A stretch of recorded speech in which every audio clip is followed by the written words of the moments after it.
السلام علیکم. Programme night edition میں ہم آپ کو خوش آمدید کہتے ہیں. ناظرین, جولائی میں اقوام متحدہ کی رپورٹ اور گزشتہ ہفتے امریکی میگزین فارن پالیسی نے بھارت کو دہشت گردی کا گڑھ قرار دیا تھا. فارن پالیسی نے یہ بھی لکھا تھا کہ بھارتی دہشت گردی کی سٹوری تاریخی طور پر دنیا کی نظروں سے اوجھل رہی ہے, لیکن اب پاکستان بھارت کے دہشت گردی میں ملوث ہونے کے ثبوت ایک بار پھر سے سامنے لایا ہے. اس سے پہلے بھی پاکستان پوری دنیا کے سامنے بھارتی دہشت گردی کے جو ثبوت ہے اس پر بات کر چکا ہے.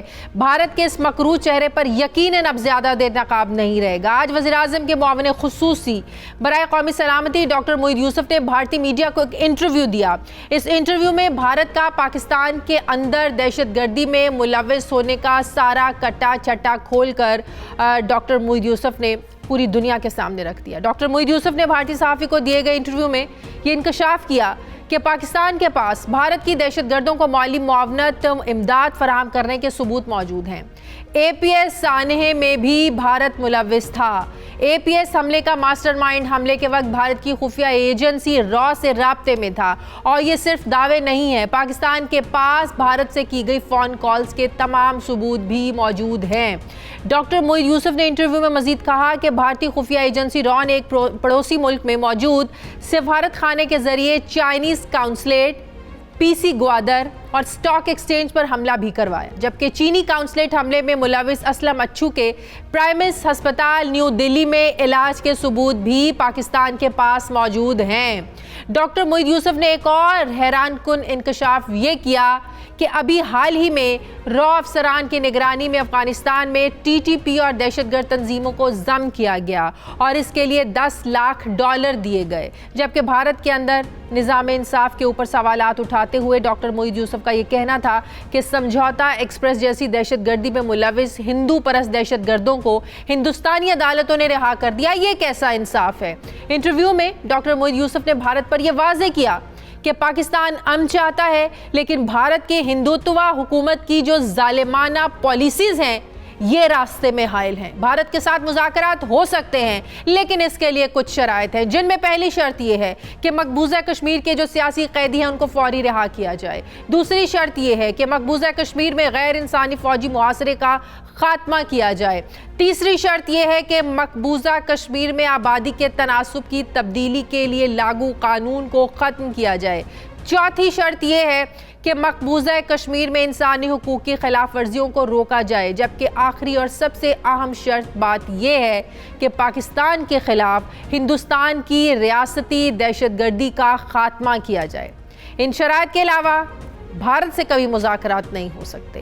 ڈاکٹر موحید یوسف کا یہ بھی کہنا تھا کہ کشمیری ہندوستان سے نفرت کرتے ہیں اور بھارت کی طرف سے کسی بھی قسم کی غلطی کے نتیجے میں پاکستان کی طرف سے سخت رد عمل آئے گا. ڈاکٹر موحید یوسف صاحب نے ہمیں جوائن کیا. السلام علیکم, بہت بہت شکریہ ڈاکٹر صاحب آپ کا. ڈاکٹر صاحب, جس زبردست طریقے سے آپ نے آج بھارتی میڈیا کو انٹرویو دیا ہے, خاص کر 5 اگست کے جو غیر قانونی بھارتی اقدامات ہیں کشمیر میں, اس کے بعد کسی بھی پاکستانی سینئر آفیشل کا بھارتی میڈیا کو یہ پہلا انٹرویو ہے. ہم بھی اسی سے شروعات کر لیتے ہیں 5 اگست کے اقدامات سے. ڈاکٹر صاحب, جو آپ کے آج کے اس انٹرویو میں بھی جس پر بات ہوئی, بار بار اور آج بھی یہ کہا گیا کہ جو کشمیر کا مسئلہ ہے, جموں کشمیر کا, یہ ذاتی مسئلہ کہا گیا, انٹرنل مسئلہ بار بار کہا گیا.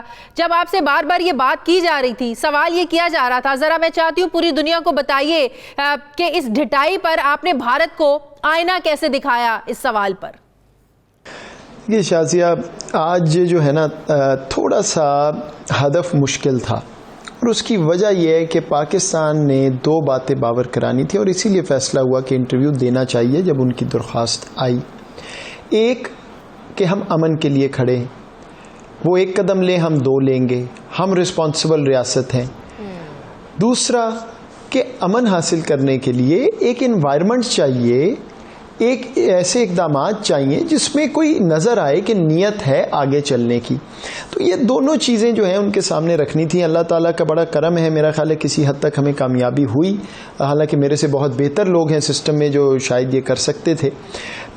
لیکن اس میں جہاں تک انٹرنل کی بات ہے, دیکھیے ان کو بڑی واضح طور پہ یہ بات ہم نے سمجھانے کی کوشش کی ہے کہ آپ اقوام متحدہ کے ریزولوشنز کو مانتے نہیں, وہ آپ کبھی بھی نہیں مانتے تھے, اب بھی نہیں مان رہے. اب آپ نے بالکل ہی کھل کے کہہ دیا کہ جی ہمارا ان سے کوئی تعلق نہیں. دوسرا شملہ معاہدہ ساری دنیا کو کہتے رہے 1972 کے بعد کہ نہیں بائیلیٹرل ہے تو ہم سالو کر لیں گے. اچھا تو جب آپ نے یونیلیٹرل اقدام اٹھا لیا, از خود فیصلہ کیا پرماننٹ چینج کا 5 اگست کو, تو کدھر گیا آپ کا شملہ؟ اور میں نے ان کو ان کے اپنے آرٹیکلز کوٹ کر کے بتایا. اور تیسرا آپ کہتے ہیں یونیلیٹرل, تو بھائی اگر یونیلیٹرل کرنا ہے پہلے تو اس کا مطلب ہے کہ آپ بین الاقوامی قوانین کو مانتے نہیں. دوسرا مجھے یہ تو دکھائیں کہ وہ کون سا یونیلیٹرل ہے, کس کے لیے ہے. آپ 2 لاکھ کے قریب پہلے وہاں پہ سیکیورٹی فورسز لے کے آئے, اس کی گاب میں آپ نے یہ کیا, ورنہ تو ہو ہی نہیں سکتا تھا. سال گزرا, کرفیو لگانا پڑ گیا. فاروق عبداللہ صاحب پرو انڈین ساری حکومتیں وہاں چلاتے رہے, کشمیر میں آ کے کہتے ہیں جی ہمیں چینیوں کے نیچے کر دیں, ہندوستان کے نیچے نہیں آئیں گے, ہم انڈین نہیں ہیں, نفرت کرتے. تو بھائی جب یہ معاملہ پہنچ گیا تو کون سا مطلب کدھر ہے؟ اور چوتھا تو لیول ہوتا ہی کوئی نہیں دنیا میں بین الاقوامی سطح پہ. تو یہ ان سے بات کی ہے کہ انٹرنل آپ جو مرضی کہیں, لیکن آپ نے اب ایک روگ سٹیٹ کا جو ہے نا وہ کیریکٹرسٹک وہ اپنا لیا ہے. اس سب کے باوجود میں ان کو بار بار یہ کہتا رہا میں آپ سے بات امن کی کرنے آیا ہوں, آنے والے کل کی کرنے آیا ہوں, وہ بات کریں میرے سے. اس پہ بات ہی کوئی نہیں تھی. 12 سال پہلے یہ ہوا, 18 سال پہلے یہ ہوا, تو 100 سال پہلے یہ ہوا. اور یہی اللہ کا شکر ہے, اسی سے پتہ چل جاتا ہے کہ ان کی پوزیشن کہاں اور کتنی کمزور ہے, کہ ان کے پاس کوئی بات نہیں تھی. ایک اور بڑی امپورٹنٹ بات جو سوال بار بار اٹھایا گیا وہ یہ کہ گلگت بلتستان کو جو پاکستان میں ڈاکٹر صاحب جو پروونشل سٹیٹس دینے کی جو بات ہو رہی ہے, ابھی صرف جو بات ہو رہی ہے, اس سے کیوں بھارت یہ سمجھتا ہے, کیوں جوڑا ہے جو جموں کشمیر کا جو اسٹرکچرل ایڈمنسٹریٹو چینجنگز ہیں جو 5 اگست کے اقدامات کے بعد, کیوں بھارت اس کو اور گلگت بلتستان میں جو پاکستان کرنے جا رہا ہے, یہ ہماری سوچ ہے, اس کو سیم کیوں سمجھا, پھر اس کو سملا ایگریمنٹ سے بھی بھارت جوڑنے کی کوشش کر رہا ہے, اس کا کیا جواز ہے؟ ایک تو آنیسٹلی مجھے تھوڑا سا افسوس ہوا ہے, کرن تھاپڑ جو ہیں یوزلی بڑے میجرڈ ہوتے ہیں, آبجیکٹو ہوتے ہیں, آج وہ اپنی بات نہیں کر رہے تھے, تو اس سے صاف ظاہر ہے اور ہمیں کچھ پتہ بھی ہے. تو بہرحال چلیں جو بھی انہوں نے بات کی. دیکھیے اس میں اصل جو سوال اٹھتا ہے وہ یہ ہے کہ وہ بار بار گلگت بلتستان کی بات کیوں کر رہے ہیں.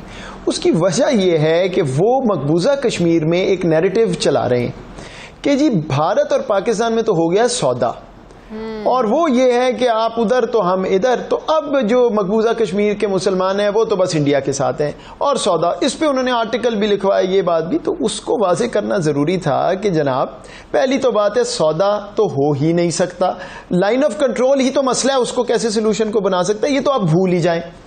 دوسری بات یہ کہ کشمیری انسان ہے, میں نے بار بار کہا دا ہیومنز کالڈ کشمیریز, کیونکہ آپ تو ان کو جانور سمجھتے ہیں. اور جہاں تک گلگت بلتستان کی بات ہے, پہلی چیز ہے کہ کچھ ہوا نہیں, ابھی تو کوئی فیصلہ ہی نہیں ہوا. دوسری چیز جو بھی فیصلہ ہوگا وہ UN ریزولوشنز کے مطابق ہوگا, اور عوام جو وہاں کی چاہتی ہے اس کو سامنے رکھ کے ہوگا. تو آپ بھی وہ فیصلہ کر لیں جو ادھر کی عوام چاہتی ہے, جو مقبوضہ کشمیر کی کرائیں کا پلیبسائڈ, پتہ لگ جائے گا مسئلہ کیا ہے. تو یہ ہمارا اس پہ جواب تھا اور ہم اسی پہ کھڑے ہیں.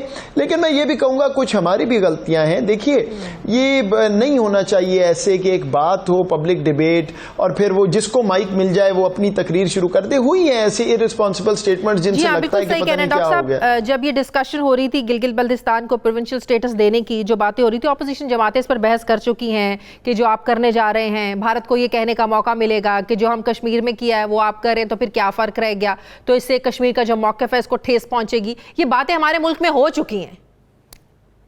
بس یہ ہیں جی بدقسمتیاں, کبھی کسی کے پاس موقع آئے تو کسی کے, اگر انفارمڈ ہو تو کوئی پرابلم نہیں ہے, لیکن اگر انفارمیشن نہ ہو تو پھر پہلے ذرا سمجھ لینا چاہیے. اس سے بین الاقوامی سطح پہ ہماری پوزیشن, دیکھیں آج کا سوال ہی نہ آتا اگر یہاں یہ بحث نہ ہوئی ہوتی, جو کہ بحث غلط ہے کیونکہ کوئی فیصلہ ہوا ہی. بھائی جب فیصلہ ہوگا تو آگے چلیں گے نا. تو ابھی تو ہم رائے تو عوام کی ہوگی, UN ریزولوشن ہمارے سامنے. بہرحال یہ بس اس وقت ایسے ہی ہے معاملہ, وہ مقبوضہ کشمیر میں حالات اتنے خراب ہیں. اور دیکھیں میں تو یہ کہتا ہوں کہ اگر میں پاکستانی اہلکار کے حیثیت سے بیٹھا ہوں تو مجھے تو یہ بھی تو ہو سکتا ہے نا, میں بڑا خوش ہوں کہ آپ کے ساتھ یہ ہو رہا ہے, ہندوستان کر رہا ہے اپنے ساتھ. میں تو یہ کہہ رہا ہوں بھائی ہمیں تو آگے بڑھنا ہے, ہم تو چاہتے ہیں امن آئے, اور میں کیوں نہیں چاہتا کہ ہندوستان یہ جس طرح کر رہا ہے کرے, کیونکہ وہاں پہ انسانی جانیں ضائع ہو رہی ہیں. کشمیریوں کو جانور بنایا ہو تو ایک دن کی اذیت بھی نہیں ہونی چاہیے. ہمارا تو سارا پرسپیکٹو ہی ہیومینیٹیرین ہے کہ ٹیریٹری کا تو بالکل ڈسپیوٹ ہے, لیکن ان انسانوں کو انسان تو رہنے دیں کم از کم. ڈاکٹر صاحب آپ کا ایک اور بڑا زبردست آپ نے پوائنٹ ریز کیا کہ آپ جو گلگت بلتستان کو جموں کشمیر کے اسٹیٹس سے جوڑے ہیں, بھائی وہاں تو آپ لوگوں نے لاکھوں فوجی تعینات کیے ہوئے ہیں, لاکھوں کی فوج آپ نے لا کر بٹھا دی ہے, وہاں تو انسانی حقوق کی پامالی ہو رہی ہے, انسانوں پر ظلم ہو رہا ہے. ہمارے ہاں تو ایسا کچھ نہیں ہو رہا, ہم تو سوچ بھی نہیں سکتے جو آپ کشمیر میں کر رہے ہیں. تو اس پر کیا ری ایکشن تھا ان کا؟ دیکھیں ضرورت نہیں ہے نا, ادھر ضرورت ہے, اس کے بغیر وہ کر نہیں سکتے, ادھر ضرورت نہیں ہے. ری ایکشن پتہ نہیں, آج مجھے لگتا ہے کہ to be honest he was not himself and may be not saying what he would have said. تو ٹھیک ہے, وہ ان کا سسٹم آج کل ایسا ہی ہے, وہاں کوئی کسی قسم کی سپیس نہیں ہے. بہرحال یہ ان کا مسئلہ ہے جی. ہمیں جو سوال آئے ان کے ہم نے اپنے پرنسپل جواب دیے, اللہ کا بڑا کرم ہے. اور میں ابھی دیکھ رہا ہوں کہ بھارت کے بھی سوشل میڈیا پہ یہی بات ہو رہی ہے کہ تو اللہ کا شکر ہے, اللہ کا بڑا کرم. ڈاکٹر صاحب ایک اور امپورٹنٹ چیز, کلبھوشن جادو کے کیس کو بھی لے کر لگتا ہے کہ بھارتی حکومت بھی کنفیوز ہے, ان کا میڈیا بھی کنفیوز ہے. پاکستان نے کاؤنسلر رسائی کی اجازت دی, آپ نے بھی آج انٹرویو میں یہ بات کی, کیس کو آپ فالو کریں, کیس کی پیروی کی بھی آفر کی, اس کو بھی بھارت نے قبول نہیں کیا. بھارت بھی کنفیوز ہے. کیا آپ کو کیا لگ رہا ہے کیوں بار بار پھر اس پر آج بھی سوالات اٹھائے گئے, جب پاکستان آپ نے بھی اس پر جواب دیا کہ ہم نے تو اجازت دی, آپ لوگ وکیل کر لیں. تو اس پر کیا ان کا وہ کیا جواز دیا اس پر انہوں نے؟ نہیں شازیہ, وہ کنفیوژن نہیں ہے. دیکھیں ان کی کوشش ایسی ہوتا ہے نا, ایسی انٹرویو, ان کی کوشش تھی کہ میں کوئی ایسی بات کر دوں جو وہ کل جا کے دنیا کو کہیں دیکھیں جی پاکستان تو مان گیا.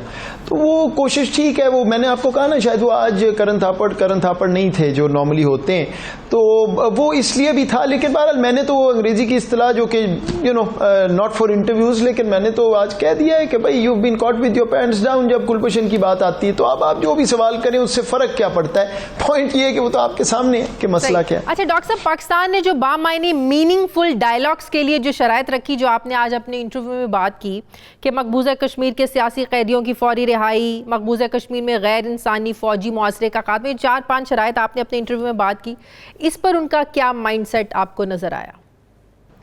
آپ کو بتاؤں, بھارت کا ایک مسئلہ ہے.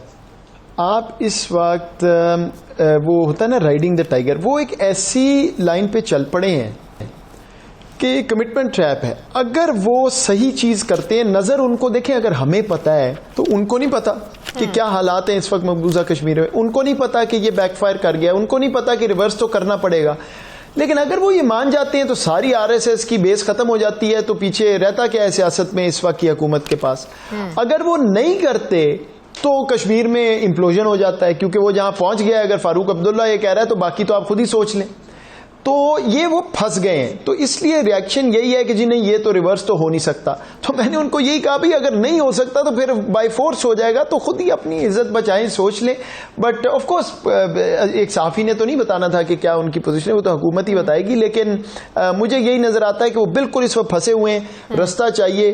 میں تو اس حد تک جاتا ہوں کوئی اپنے لیے فیس سیور ڈھونڈ لے. دیکھیں ایسا ملک جہاں پہ ایک نیوکلیر دوسری نیوکلیر پاور سے آپ نے تقریباً جنگ کی ہو, پائلٹ آپ کا گرا ہو, آپ کی جو ہے وہ لان تان ہوئی ہو, ملامت ہوئے ہو, اس کے بعد وہ پائلٹ واپس کیا جائے گڈ ول جیسچر میں, اور آپ اس پورے کرائسس کا نیریٹو یہ بنا لیں کہ ہندوستان جیت گیا اور اس پہ الیکشن جیت جائے. ایسی کنکاکشن ہو سکتی ہے, جہاں ایسی من گھڑت کہانی بن سکتی ہے, آئی ایم شیور وہاں کشمیر کے لیے بھی آپ کو فیس سیور بنا کے ریورس کر سکتے ہیں. کر لیں, آپ کا فائدہ ہے, آگے چلیں. امن تو اسی طرح ہی آ سکتا ہے, اور تو کوئی طریقہ نہیں, بیٹھ کے بات ہوگی. اور 3 پارٹیز ہیں, تو اگر کشمیری انسان. ہاں ڈاکٹر صاحب, بھارتی میڈیا کا جو رویہ ہے یہ پوری دنیا جانتی ہے. پاکستان پر بھارتی صحافی بات کریں, اینکرز بات کریں, پاکستانی ایشو پر بات کریں, کسی پاکستانی سیاستدان سے بات کریں تو اتنا پروپیگنڈا کیا جاتا ہے, اتنا شور مچایا جاتا ہے, اتنا جھوٹ بولا جاتا ہے. ہر چیز جھوٹ بول بول کے غلط کو جو ہے نا وہ سچ ثابت کرنے کی کوشش کی جاتی ہے. اپنی غلطیوں کا مدعا بھی ہمیشہ پاکستان پر ڈالنے کی بھارت نے کوشش کی ہے. آج جو آپ نے انٹرویو دیا ہے, آپ کیا سمجھتے ہیں؟ آپ نے تمام ایشوز کو ڈسکس کیا ہے, کشمیر کو لے کر دہشت گردی کے جو معاملات ہیں اس پر آپ نے بڑی ڈیٹیل میں بات کی, اپنے سارے جو ثبوت ہیں پاکستان کے پاس جو بھارتی دہشت دہشت گردی کے حوالے سے جو بھارت نے دہشت گردی کارروائیاں کروائی ہیں پاکستان میں، اس حوالے سے آپ نے آج بڑی ڈیٹیل میں بات کی، اور پھر دو طرفہ تعلقات پاکستان اور بھارت کے لے کر آپ کیا سمجھتے ہیں کہ جو آپ کا آج کا انٹرویو ہے حقیقت پر مبنی جو پاکستان کا پوائنٹ آف ویو آج آپ نے دیا ہے، آپ کیا سمجھتے ہیں ایک عام بھارتی شہری کو کس حد تک جو ہے وہ افیکٹ کر پائے گا، کس حد تک یہ آپ سمجھتے ہیں کہ یہ ان کے لیے مثبت ہوگا یہ انٹرویو؟ دیکھیے شازیہ ایک تو بات یہ ہے کہ موقف تو پہنچا ہے الحمدللہ، یہ ان کا پروگرام بھی چلے گا، وہاں پہ بحث بھی ہوگی، کل آپ کو تردید بھی نظر آ جائے گی جی ہم تو نہیں کرتے ایسا وغیرہ، تو وہ تو ہے، وہ تو ہوگا، لیکن کس حد تک یہ وہاں بات صحیح معنوں میں سمجھانا چاہتے ہیں؟ آج کل وہاں جو ماحول ہے وہ تو کسی چیز کو ہلنے نہیں دیتے۔ میں آپ کو بتا رہا ہوں کرن تھاپڑ خود تو انٹرویو کر نہیں سکا مودی صاحب کا 3 منٹ سے زیادہ، اور آج تک اس کے بعد بات نہیں کر سکے، تو وہاں پہ حالات ایسے ہیں، اللہ بہتر جانتا ہے کیسے ہوگا۔ بہرحال ہمارا کام ہے سچ کو سامنے رکھنا، موقف سامنے رکھنا، امن کی پیشکش کرنا، اور ان کی جو بھی مسائل جس چیزوں پہ ان کو ریورس کرنا ہے before we can get anywhere, وہ سامنے رکھنا، وہ ہم نے رکھ دی۔ تو دیکھیے ہر معاشرے میں یہ مودی صاحب کی سرکار تو ہے، لیکن 70% انڈیا نے تو ووٹ نہیں کیا تھا نا، تو وہاں سینسیبل لوگ بھی ہیں انشاءاللہ۔ ڈاکٹر صاحب آپ سمجھتے ہیں کہ میننگ فل ڈائلاگس کے لیے بامقصد مذاکرات جنہیں ہم کہتے ہیں، اس سے پہلے بیک ڈور ڈپلومیسی کا ہونا بہت ضروری ہے، تو کیا اس سلسلے میں بھارتی ہم منصب سے کوئی ملاقات آنے والے وقت میں ہو سکتی ہے؟ نہیں جی، ابھی کوئی ایسے کسی قسم کا امکان، کسی قسم کا پلان، میں نے وہی بات آپ کے سامنے رکھی ہے نا کہ کچھ چیزیں ہیں ہوں گی تو ہم تیار ہیں، نہیں ہوں گی اس لیے بات کرنی ہے کہ دنیا کو کہنا ہے جی بس سودا ہو گیا، بات چیت ہو گئی، سب ٹھیک ہو گیا، تو وہ تو نہیں ہو سکتا۔ ٹھیک ہے، بہت بہت شکریہ وزیر اعظم کے معاون خصوصی برائے قومی سلامتی ڈاکٹر معید یوسف صاحب ہمارے ساتھ تھے۔ مجھے پروگرام میں ناظرین ایک بریک لینی ہے، واپس آتے ہیں ایک چھوٹے سے وقفے کے بعد۔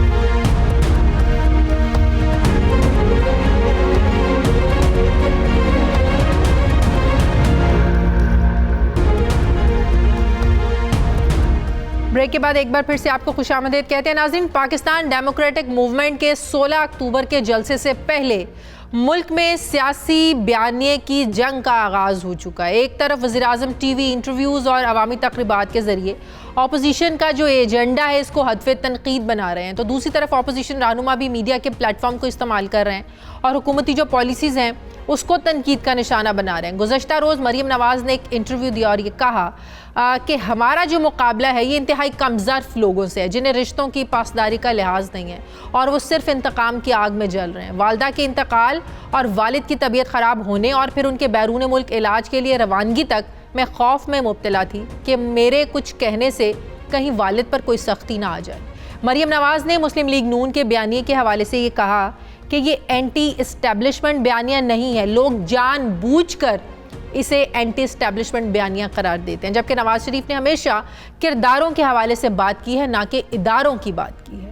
مریم نواز نے حکومت کے خاتمے کے حوالے سے بھی ایک بڑا دعویٰ کیا۔ مریم نواز کے اس دعوے کے پیچھے پس پردہ محرکات کیا ہیں؟ مریم نواز کو کیوں یقین ہے کہ حکومت جنوری تک چلی جائے گی، جبکہ آج مسلم لیگ نون کی رہنما مریم اورنگزیب نے وزیر اعظم عمران خان اور شہزاد اکبر پر سنگین الزامات عائد کیے۔ مریم اورنگزیب کے ان الزامات میں کوئی حقیقت ہے نہیں ہے؟ یقینی طور پر اس کو انویسٹیگیٹ ہونا چاہیے۔ دوسری طرف ناظرین، آج احتساب عدالت کی جانب سے شہباز شریف کے جسمانی ریمانڈ میں 7 دن کی توسیع کر دی گئی ہے۔ اگر پی ڈی ایم کے جلسے کی بات کی جائے تو مسلم لیگ نون اور پیپلز پارٹی کی جانب سے حکومت پر اپوزیشن کے بینرز، پوسٹرز اور ہولڈنگز اتارنے کے ساتھ ساتھ کارنر میٹنگز پر چھاپے مارنے کی شکایات سامنے آ رہی ہیں۔ اس جلسے کی کامیابی پی ڈی ایم تحریک کے لیے کتنی ضروری ہے، اور کیا اس جلسے کے بعد پی ڈی ایم تحریک جو ہے ایک مومنٹم بن سکتا ہے، تحریک کامیابی کی طرف گامزن ہو سکتی ہے؟ یہ بھی ایک بڑا سوال ہے۔ دوسری طرف آج وفاقی کابینہ کے اجلاس کے بعد پریس کانفرنس کرتے ہوئے وفاقی وزیر اطلاعات شبلی فراز نے یہ کہا کہ قائد نواز شریف اپنے بچوں کو لندن میں رکھیں اور ادھر ملک کے بچوں کو جلسے میں شرکت کے لیے دباؤ ڈالیں۔ تو اس سے بڑی منافقت اور کیا ہوگی؟ پیپلز پارٹی کورونا کی وجہ سے لاک ڈاؤن کی باتیں کرتی تھی، لیکن اب وہ کراچی میں جلسہ کر رہے ہیں۔ سوال یہ ہے کہ کیا کورونا وائرس کی دوسری لہر اپوزیشن کی جو تحریک ہے، جو جلسے ان کو متاثر کر سکتی ہے؟ اپوزیشن اور حکومت کے پاس کون سے ایسے کارڈز ہیں جو وہ ایک دوسرے کے خلاف استعمال کر سکتے ہیں؟ میں بات کروں گی، مجھے جوائن کیا ہے سینئر صحافی تجزیہ کار سہیل وڑائچ صاحب نے۔ السلام علیکم، بہت بہت شکریہ سہیل وڑائچ صاحب آپ کا۔ سہیل وڑائچ صاحب، کل مریم نواز نے ایک ٹی وی کو انٹرویو دیا، انہوں نے کہا کہ حکومت کے خاتمے کے لیے آل پارٹیز کانفرنس جو ہے انہوں نے جنوری تک کا جو ہے نا وہ حتمی تاریخ دی ہے، ڈیٹ دی ہے، لیکن مجھے لگتا ہے کہ حکومت کا بہت پہلے جو کام جو ہے نا وہ ختم ہو جائے گا، حکومت اپنے گھر چلی جائے گی۔ آپ کو کیا لگتا ہے اپوزیشن میں اتنا دم خم ہے کہ یہ حکومت کو گھر بھیج سکیں، یا صرف بادل گرجیں گے برسیں گے نہیں؟ دیکھیں، مجھے شازیہ صاحبہ یوں لگتا ہے کہ اپوزیشن کو تو یہ کہنا چاہیے کہ جا رہے ہیں۔ عمران خان صاحب بھی انگلی کھڑی کرتے تھے امپائر کی، عمران خان صاحب بھی کہتے تھے جا رہے ہیں، لیکن حکومتیں جلسے جلوسوں سے نہیں جاتی، اور اس کے لیے واقعی انہیں ایسی تحریک چلانی پڑے گی کہ جو حکومت کو ہلا کر رکھ دے۔ جلسے جلوس انہیں ہلائیں گے تو صحیح، لیکن اکھاڑ نہیں پھینکیں گے، تو ایسی تحریک چلانی پڑتی ہے جو حکومت کو اکھاڑ پھینکے۔ ایسی تحریک صرف 1970 میں چلی ہے، اس کے آگے پیچھے ہم نے کوئی ایسی تحریک نہیں دیکھی جو کسی حکومت کو نکال سکے۔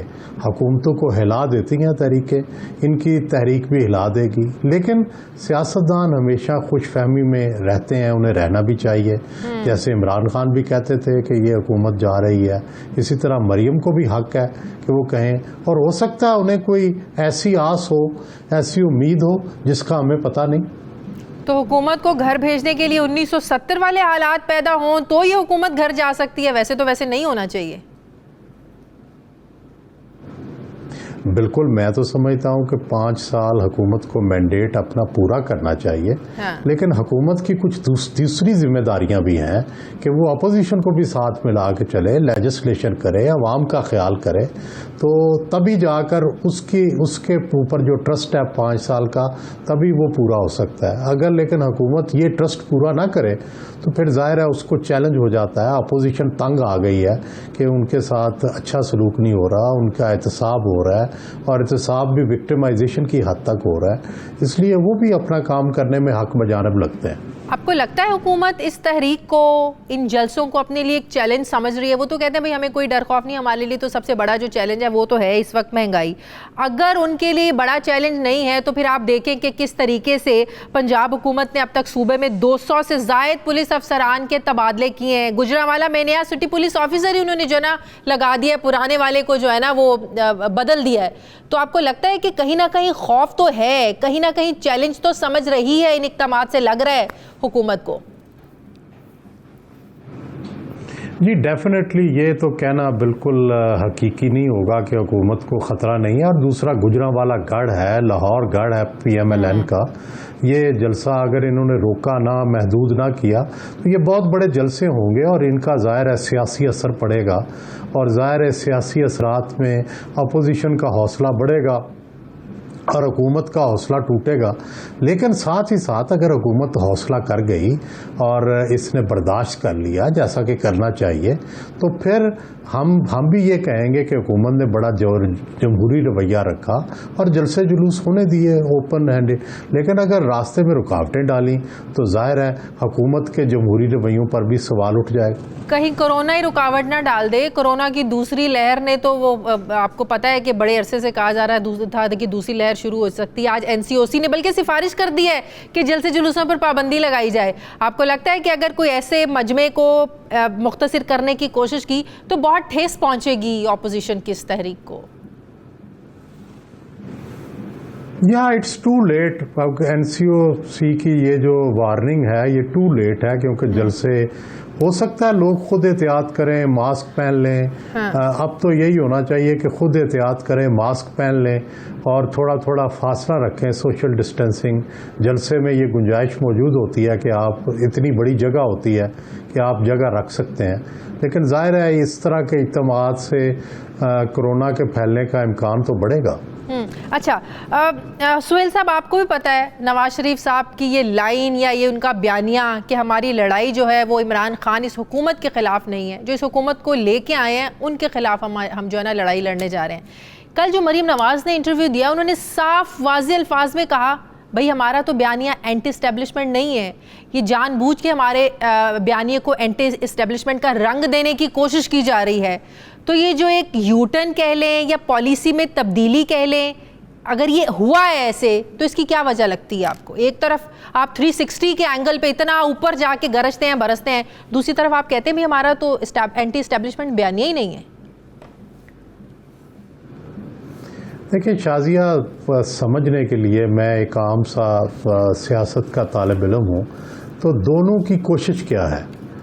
پی ایم ایل این کی کوشش ہے کہ اسٹیبلشمنٹ اور گورنمنٹ کا جو اتحاد ہے وہ ٹوٹ جائے، اور وہ جو ایک پیج پہ نظر آتے ہیں وہ ایک پیج پہ نظر نہ آئے۔ وہ اسٹیبلشمنٹ کو بھی اس لیے ہٹ کر رہے ہیں کہ وہ تھوڑی سی پیچھے ہٹ جائے، اور حکومت کو اس لیے معاف کر رہے ہیں کہ وہ سمجھتے ہیں کہ حکومت کو انڈیو فیور دے رہی ہے اسٹیبلشمنٹ۔ دوسری طرف جو نون ہے، دوسری طرف جو حکومت ہے، وہ بھی بڑی چالاکی کر رہی ہے۔ وہ بھی یہ کہہ رہی ہے کہ دیکھیں جی ہم تو کوئی رکاوٹ نہیں ڈال رہے، ہم نے تو پرچہ درج نہیں کیا، ہم تو کچھ نہیں کر رہے، حالانکہ سارا کچھ وہی خود کر رہے ہیں۔ وہ بھی چاہتے ہیں کہ اسٹیبلشمنٹ کے ساتھ اپوزیشن کی لڑائی ہو اور وہ بیچ میں سے بچ جائے۔ تو دونوں اپنی اپنی چالاکیاں کر رہے ہیں، دیکھیں کون کامیاب ہوتا ہے۔ میں نے آپ کا یہ کالم پڑھا، بڑا زبردست آپ کی تحریر تھی جو آپ بات کریں آج کے کالم میں، آپ نے یہ ساری باتیں لکھی ہیں۔ اچھا ایک اور بڑی امپورٹنٹ چیز، کل آپ نے شاید نواز شریف صاحب کا ٹویٹ دیکھا ہو جو 12 اکتوبر 1999 کو جنرل مشرف کے کو کے حوالے سے انہوں نے کل ٹویٹ کیا، جس میں انہوں نے قائد اعظم محمد علی جناح کا ایک کوٹ بھی انہوں نے لکھا۔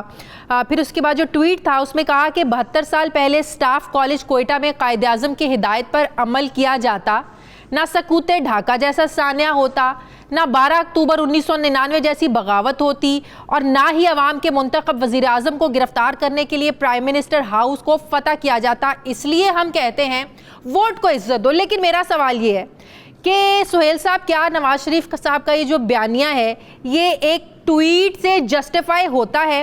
اگر نواز شریف 80 کی دہائی میں جنرل ضیاء الحق کے ساتھ مل کر جو انہوں نے سیاست کی، جو کچھ انہوں نے ایک آمریت کو سپورٹ کرنے میں جس طریقے سے ہیلپ کیا، اس کا حصہ رہے، کیا ہسٹری کو کے اتنے حصے کو آپ نکال کر کیا تمام باقی سیاست کو، سیاستدانوں کو مورود الزام تو نہیں ٹھہرا سکتے سہیل صاحب؟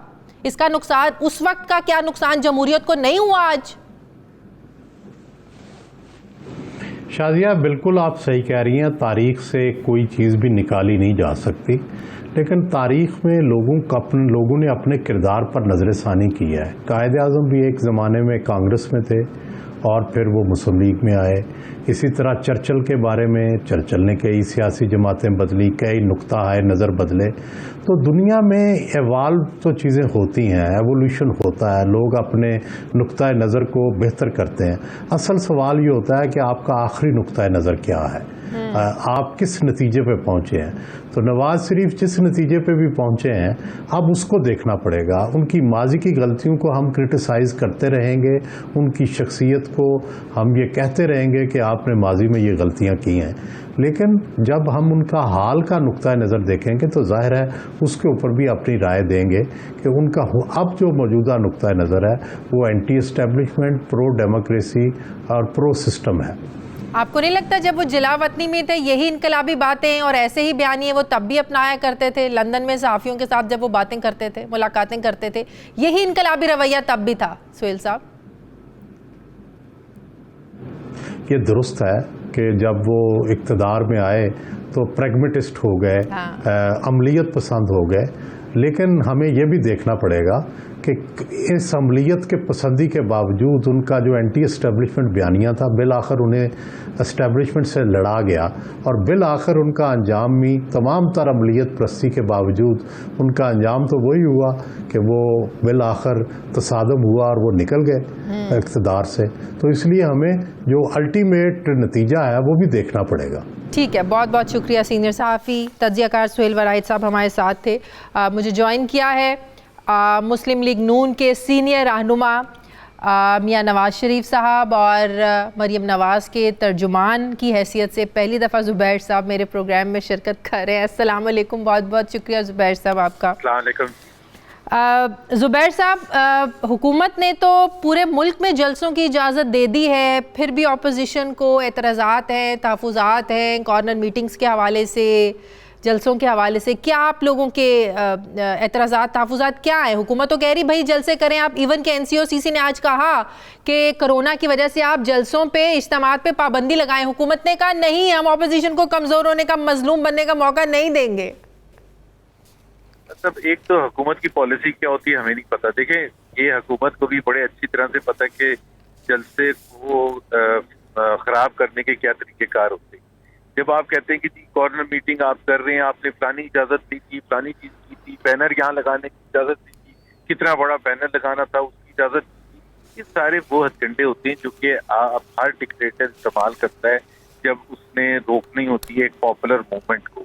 اور وہ یہ حکومت بھی بالکل ڈفرینٹ نہیں ہے. حکومت یہ کیوں کہتی ہے کہ ہم اجازت دیں گے, ہم روکیں گے. مطلب حکومت کے پاس کون سا کانسٹیٹیوشنل رائٹ ہے روکنے کا؟ ایک تو یہ حکومت پہلی حکومت ہے جس کے وزیر اعظم کو یہ نہیں پتا کہ ان کے رائٹس ہیں کیا, وہ کس حد تک جا سکتے ہیں, کس حد تک نہیں جا سکتے. ہر روز آپ نے دیکھا نا پچھلے 2 سال سے میں NRO نہیں دوں گا, اور اس دفعہ بھی یہ ایک تقریر میں کہا کہ اگر وہ لا اینڈ آرڈر توڑیں گے تو میں ان کو بھیجوں گا جیل, اور اس جیل میں بھیجوں گا جہاں عام لوگ رہتے ہیں. پہلی بات یہ, وزیر اعظم کے پاس کوئی ایسا رائٹ نہیں ہے کہ وہ ڈیسائیڈ کریں گے کون سی جیل میں جانا ہے کسی کو, چاہے محمد زبیر ہو یا XYZ. یہ ایک قانون میں طریقہ کار ڈیفائنڈ ہے.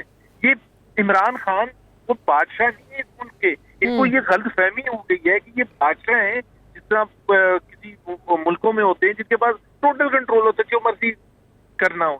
تو وزیر اعظم کون ہے کہنے کے لیے کہ جی میں نہیں. تو زبیر صاحب, کیا قانون کی پابندی اس میں اجازت انتظامیہ سے لینا ضروری نہیں ہوتا؟ اگر کارنر میٹنگز کرنی ہے, کہیں آپ نے بڑے بڑے بینرز لگانے ہیں, تو اس کو کچھ SOPs کو فالو نہیں کرنا ہوتا؟ بالکل کرنا ہوتا ہے, لیکن میں صرف یہ کہہ رہا ہوں کہ جب آپ اس کو استعمال ایسے کر سکتے کہ جی آپ ہم نے کارنر میٹنگ کرنی ہے کل, تو کہیں گے جی دیکھیں آپ کو 1 ہفتہ پہلے بتانے ہوتے.